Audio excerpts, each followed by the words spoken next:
पढ़ रहे हैं हम, ये जैसे हमारा सिलेबस कंप्लीट हो जाता है और टाइम हमारे पास बचता है तो हम शुरू से टॉपिक है हमारा कंडीशनल सेंटेंसेस। क्या है बेटा? Conditional sentences.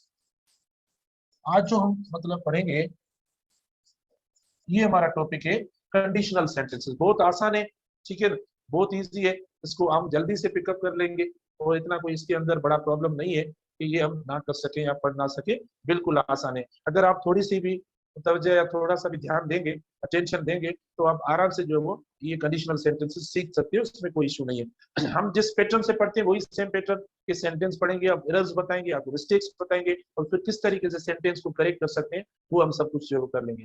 तो बेटा देखिए, जो कंडीशनल सेंटेंसेस हैं हमारे, उसके अंदर कंडीशनल सेंटेंस के अंदर टाइप 1 भी होता है, टाइप 2 होता है, टाइप 3 होता है, या जीरो टाइप जो होता है उसको भी हम कंडीशनल सेंटेंस कहते हैं। तो ये हम सब कंडीशनल सेंटेंसेस पढ़ेंगे, ठीक है बेटा।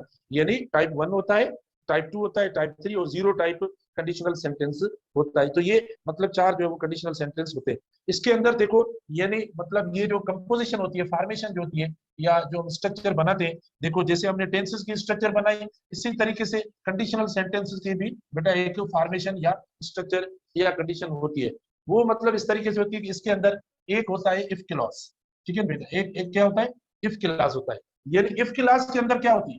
इफ क्लास के अंदर जो मतलब यानी सेंस होता है, इफ क्लास के अंदर जो मतलब सेंटेंस होता है बेटा, इफ क्लास के जो वर्ड्स होते हैं या जो उसके अंदर एक मतलब या सेंस या मीनिंग होती है, वो कंडीशनल वाली होती है। यानी कंडीशनल क्लास जो हम बनाते हैं या कंडीशनल सेंटेंस जो हम बनाते हैं, वो एक्चुअली दो पार्ट्स पे मुश्तमिल होता है। वो सेंटेंस एक्चुअली दो पार्ट्स पे मुश्तमिल होता है। एक जो सेंटेंस का पार्ट होता है उसको हम कहते हैं क्या?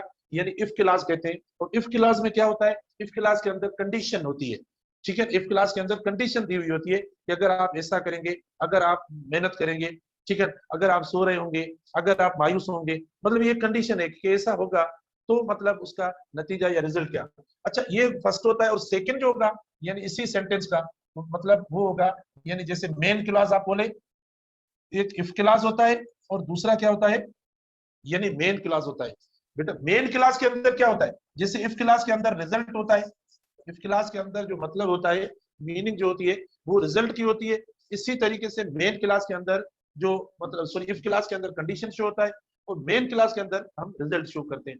तो दोनों सेंटेंस के अंदर जो मतलब जो मीनिंग होती है वो इस तरीके से होती है। यानी इफ क्लास और मेन क्लास के ऊपर कंडीशनल सेंटेंस का सेंटेंस बनता है, इसकी फॉर्मेशन होती है। और सेंटेंस के अंदर जो इफ वाला पार्ट होता है, सेंटेंस का जो इफ वाला पार्ट होता है वो कंडीशन पे डिपेंड करता है। उसके अंदर जो मीनिंग और मतलब दी होती है जुमले की, वो यानी कंडीशन को शो करता है।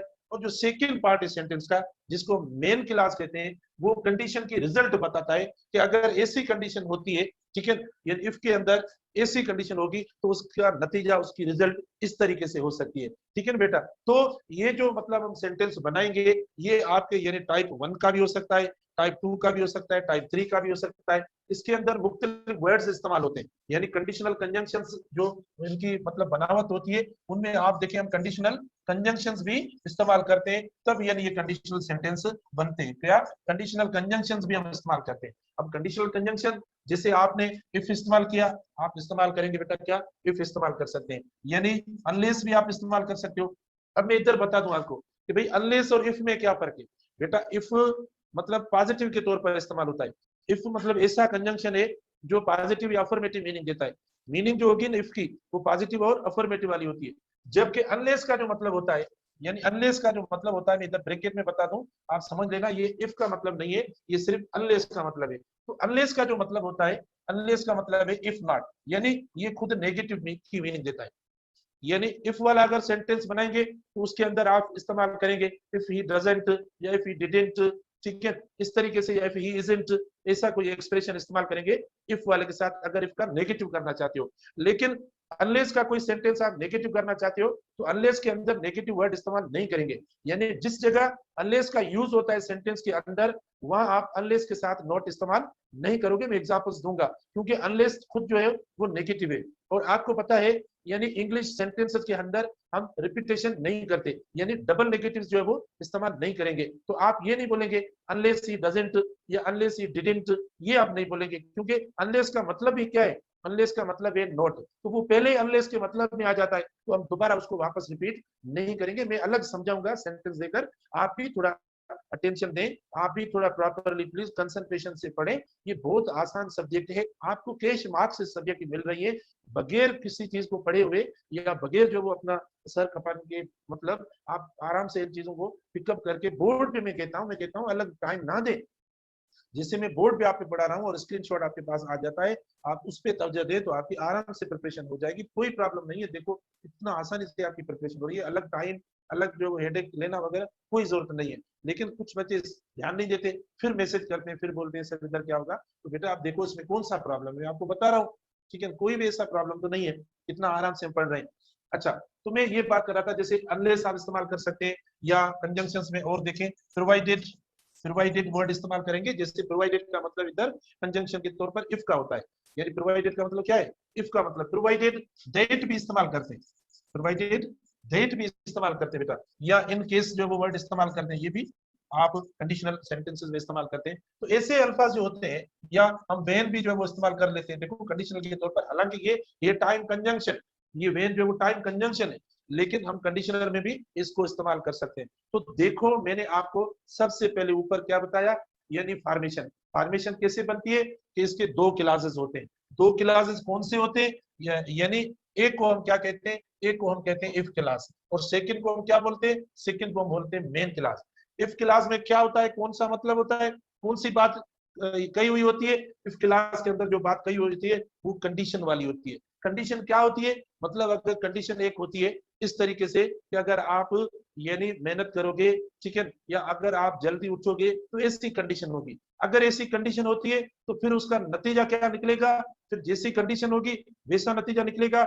आप देखो तो जो नतीजे वाला क्लास होता है, नतीजे वाला जो सेंटेंस का पार्ट होता है उसको बोलते हैं क्या, मेन क्लास बोलते हैं, क्या बोलते हैं, मेन क्लास बोलते हैं। और मेन क्लास में क्या होता है, मेन क्लास में कंडीशन की रिजल्ट होती है, मेन क्लास में बेटा कंडीशन की रिजल्ट होती है। फिर बनते कैसे ये सेंटेंस, ये बनते हैं आपके कंडीशनल कंजंक्शंस लगाएंगे आप इसके अंदर, मतलब जो इनको बनाने के लिए, यानी कंडीशनल सेंटेंसेस को बनाने के लिए या इनको इनकी कंस्ट्रक्शन या फॉर्मेशन के लिए आप दूसरे टाइप्स के कंजंक्शन इस्तेमाल नहीं करेंगे, जिसे एंड वगैरह जुमले में कहीं बीच में आता है तो अलग बात है, लेकिन शुरू में जो एट द बिगिनिंग जिसे हम इफ इस्तेमाल करते हैं या अनलेस इस्तेमाल करेंगे, प्रोवाइडेड दैट इस्तेमाल करेंगे, इस तरीके से दूसरे कंजंक्शन इस्तेमाल नहीं करेंगे, क्योंकि कंडीशनल के लिए जो कंजंक्शन हम दे रहे हैं उससे आपका कंडीशनल कंजंक्शन बनेगा। और ये जो कंजंक्शन आपके इस्तेमाल होंगे वो जिस जगह कंडीशन वाली मीनिंग होगी सेंटेंस की, कंडीशन वाली मीनिंग होगी सेंटेंस की, उसमें ही वो कंजंक्शन इस्तेमाल होंगे, मेन क्लास में ये कंजंक्शन इस्तेमाल नहीं होंगे। मेन क्लास के साथ ये जो कंडीशनल कंजंक्शन है ये इस्तेमाल नहीं होंगे, ये जो कंजंक्शन इस्तेमाल होते हैं ये उस पोजीशन या जगह पे इस्तेमाल होंगे जिस जगह ये सेंटेंस कंडीशन का मतलब देगा, उस जगह हम इस्तेमाल करेंगे। तो हम सबसे पहले डिस्कस करते हैं, जिक्र करते हैं किसका, टाइप 1 का बेटा जिक्र करते हैं। जैसे मैंने आपको बताया कि मुख्तलिफ हम इंशाल्लाह गहराई से पढ़ेंगे, इनको थारोली पढ़ेंगे और कोशिश करेंगे कि कौन सी मिस्टेक्स और एरर्स हमसे होती हैं और इनमें तो इंशाल्लाह उन सबको हम ओवरकम करेंगे। बेटा सबसे पहले देखो यानी टाइप 1 कंडीशनल कंजंक्शन। अब टाइप 1 की जो फॉर्मेशन है ये तो मैंने आपको जनरल बता दी, इधर जो हमने पढ़ा है ये तो जनरल है, लेकिन टाइप 1 के अंदर आप देखो इसकी स्ट्रक्चर इस तरीके से हो सकती है, आप सब्जेक्ट इस्तेमाल करें टाइप 1 में, सॉरी आप मतलब सब्जेक्ट से पहले देखो, सब्जेक्ट से पहले क्या, यानी देखो ये मुझसे भी गलती हो गई, मैंने लिखा था मुझसे गलती हुई कि मैंने डायरेक्ट सब्जेक्ट लिख लिया और मैंने अपनी गलती को इरेज कर लिया, रेक्टिफाई करके अब दोबारा लिखना। अगर इस तरीके से आपसे भी कोई गलती टेस्ट में होती है तो इसका मतलब कि वो गलती आप खत्म करेंगे। अगर आप गलती नहीं करेंगे तो जाहिर है जिस जगह भी आप कोई काम करेंगे, परफॉर्म करेंगे तो वहां गलतियां हो जाएंगी।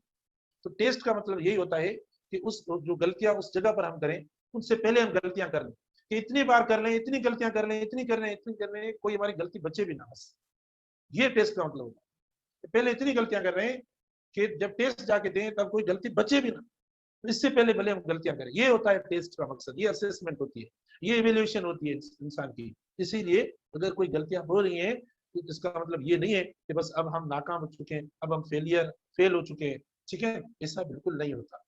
हर वक्त हम समझते कि हम फेल है, नाकाम है, ऐसा नहीं होता बेटा। अच्छा, तो आप देखें टाइप 1 की मैं बात कर रहा था, तो देखो आप कंडीशनल कंजंक्शन लिखें या इफ लिखें आपकी मर्जी है, आपकी मर्जी, आप इफ इस्तेमाल करें या कंडीशनल कंजंक्शन लिखें, ठीक है, मैंने तो इफ लिख लिया है, इफ क्लास है, आप ये लिखा आपने, फिर आपने क्या लिखा, सब्जेक्ट लिखा, और सब्जेक्ट के बाद मेरी बात सुनो, एक जो टाइप 1 कंडीशनल कंजंक्शन होता है उसके अंदर हम यानी क्या इस्तेमाल करते हैं, प्रेजेंट टेंसेस इस्तेमाल करते हैं। यानी जिस जगह सेंटेंस का इफ वाला एरिया होता है, इफ वाला जो पार्ट होता है, उस जगह हम क्या इस्तेमाल करते हैं, प्रेजेंट टेंसेस की बात कर रहा हूं। प्रेजेंट टेंस तो इस्तेमाल होता है, प्रेजेंट टेंसेस यानी आप प्रेजेंट सिंपल टेंस इस्तेमाल करें, प्रेजेंट कंटिन्यूस भी कर सकते हो, प्रेजेंट परफेक्ट भी कर सकते हो, प्रेजेंट परफेक्ट कंटिन्यूस टेंस भी इस्तेमाल कर सकते हो। चारों टेंसेस आप प्रेजेंट के इस्तेमाल कर सकते हो। यानी इफ वाला जो क्लास होता है, इफ वाले क्लास से मुराद यानी ये जो कंडीशनल कंजंक्शन, इफ इस्तेमाल हो सकता है, अनलेस इस्तेमाल हो सकता है, प्रोवाइडेड दैट इस्तेमाल हो सकता है, इन केस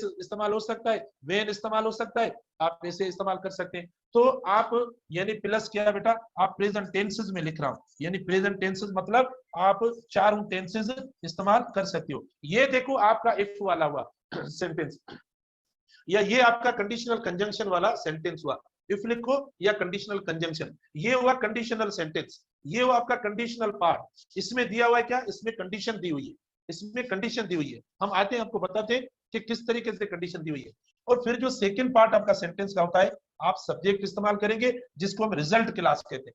क्या कहते हैं, रिजल्ट क्लास कहते हैं, ठीक है। अच्छा, इसके अंदर आप फ्यूचर इस्तेमाल करेंगे, क्या इस्तेमाल करेंगे बेटा, आप फ्यूचर टेंस इस्तेमाल करेंगे। अब फ्यूचर टेंस के लिए आप विल इस्तेमाल करें, या तो आप बोले मैं फ्यूचर टेंस खाली लिख लो, या तो आप ये मॉडल वर्ब्स फ्यूचर वाले वो इस्तेमाल कर लो। आप विल इस्तेमाल कर सकते हो, आप शैल इस्तेमाल कर सकते हो, आप कैन इस्तेमाल कर सकते हो, आप मे इस्तेमाल कर सकते हो, शुड इस्तेमाल कर सकते हो, प्लस वर्ब की फर्स्ट फॉर्म, ठीक है। ये आपने देखो इसकी फॉर्मेशन दे दी किसकी, कंडीशनल टाइप 1 की। तो आप देखिए ऊपर जो है बेटा, जैसे इसको आप कहेंगे तो ये आपका कंडीशन वाला पार्ट हुआ, इसीलिए हमने ऊपर देखो कंडीशन लिख लिया है। अच्छा, कामा देकर, कामा देंगे बेटा, पंक्चुएशन मार्क में ये सवाल आ सकता है, गौर से देखें।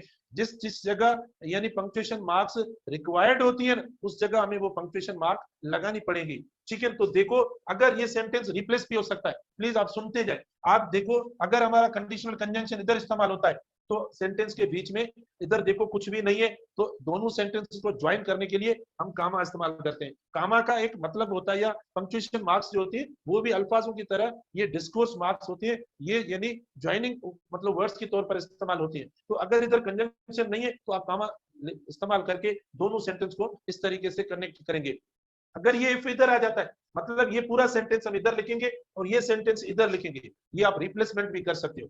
देखो ये रिप्लेसमेंट भी आप कर सकते हो। ये वाला जो पार्ट है लास्ट वाला, इसको आप इधर इस्तेमाल करें और इस पार्ट को आप इधर इस्तेमाल करें तो ये भी सही है, इसमें भी कोई गलती नहीं है। लेकिन इसमें फर्क क्या होगा, फर्क ये होगा कि इधर इफ आ जाएगा तो फिर आप पंक्चुएशन मार्क इस्तेमाल नहीं करेंगे। तो ये हुआ कंडीशन वाला। और सेकंड क्लास बेटा जो हुआ, जिसको हम क्या बोलते हैं, जो हम अब लिखते हैं, वो होगा आपका रिजल्ट क्लास, ठीक है। इसको आप रिजल्ट क्लास बोलेंगे, क्या बोलेंगे, इसको आप रिजल्ट क्लास बोलेंगे। तो इस तरीके से आप यानी ये सेंटेंस इस्तेमाल करेंगे। अब मोस्ट कॉमन एग्जांपल हम देते हैं, सेंटेंस एग्जांपल आप देखें। इफ यू, देखो बेटा, इफ यू वर्क हार्ड, आप देखो, if you work hard you will be, देखो, if you work hard you will be successful, you will be successful. अब आप देखो हमने आपको सेंटेंस दे दिया, if you work hard you will be successful. अब ये क्या कंडीशन है, कि कंडीशन कौन सी है, कि अगर आप मेहनत करोगे तो उसकी रिजल्ट नतीजा क्या, कि आप कामयाब हो जाए। तो आप देखो कंडीशन का ये पार्ट हुआ सेंटेंस का, और कौन सी कंडीशन, इस कंडीशन पे नतीजा कौन सा निकलेगा, यानी ये जो कंडीशन है इसका नतीजा क्या निकलेगा, रिजल्ट क्या आएगी। देखो इसकी रिजल्ट क्या आएगी, ठीक है, इसकी रिजल्ट क्या आई, थोड़ी मतलब इसको कलर दें ताकि हमारी राइटिंग अच्छी नजर आए। तो अच्छा, तो आप देखिए ये आपके लिए हम थोड़ी कर रहे हैं, ताकि हमारी राइटिंग खूबसूरत आए इसीलिए कर रहे हैं। अच्छा आप देखो बेटा, ये क्या, यानी इधर आप, ये कंडीशन है, ये आपकी कंडीशन, ठीक है। और फिर आप देखो ये रिजल्ट आ गया, अच्छे रिजल्ट है या नहीं, ये रात वाले जैसी रिजल्ट है, कल शाम को जो रिजल्ट आई है ना आपकी, ऐसी ऐसी रिजल्ट देखो इधर भी आ गई इसमें। तो अगर आप अपनी कंडीशन ऐसी रखेंगे तो रिजल्ट ऐसी आएगी। ये नहीं है कि भाई पता नहीं क्या होगा क्या होगा, कुछ भी नहीं, ये सब इस पे डिपेंड करता है। तो मैंने फर्स्ट कंडीशन भी ये दे दी है, ऐसी रखें बस, और सब कर रहे हैं माशाल्लाह, बिल्कुल हम मानते हैं। अच्छा, if you work hard you will be successful, बेटा देखो ये आप हो गया। आप इसको इस तरीके से भी लिख सकते हो, मैंने आपको बोला ओ आर, बेटा देखो आप इसको इस तरीके से भी लिख सकते हो सेंटेंस, जैसे मैंने आपको बोला यू विल बी, क्या, you will be successful, you will be successful if you, अब कामा वगैरह ना दे, इफ यू, देखो इफ यू वर्क हार्ड, अब आपका हो गया ना, देखो ये हो गया।